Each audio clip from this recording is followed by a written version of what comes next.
Hello and welcome to Adon. हमारा आज का क्वेश्चन है the resolving power of telescope is higher for and your options are green light, yellow light, red light और blue light. So हमें बताना है कि कौन से कलर के लाइट के लिए रिजॉल्विंग पावर हाईएस्ट होता है। सबसे पहले समझते हैं रिजॉल्विंग पावर का मतलब क्या होता है। रिजॉल्विंग पावर टेलीस्कोप का वो एबिलिटी होता है जिसके कारण वो डिस्टिंग्विश कर सकता है दो पॉइंट्स के बीच जो क्लोजली प्लेस्ड हो। यानी resolving power is the ability to distinguish between two points that are close to each other। जितना ज्यादा resolving power होगा उतना बेटर टेलीस्कोप क्लोज ऑब्जेक्ट्स को सेपरेटली देख पाएगा। So the correct option for this question is blue light. अब हम समझेंगे कि क्यों।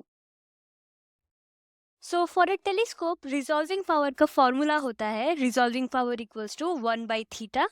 Now theta is the angular separation between two objects and a is the aperture size, मतलब लेंस का size, lens of the telescope, इसके size को हम यहाँ a से डिनोट कर रहे हैं।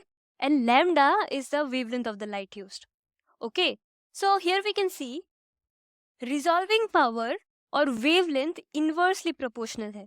मतलब अगर वेवलेंथ छोटा होगा तो रिजॉल्विंग पावर ज्यादा होगा एंड वाइस वर्सा, यानी अगर रिजॉल्विंग पावर ज्यादा है तो वेवलेंथ छोटा होना चाहिए। So from this lights, green light, yellow light, red light and blue light, सबसे कम वेवलेंथ होता है ब्लू लाइट का।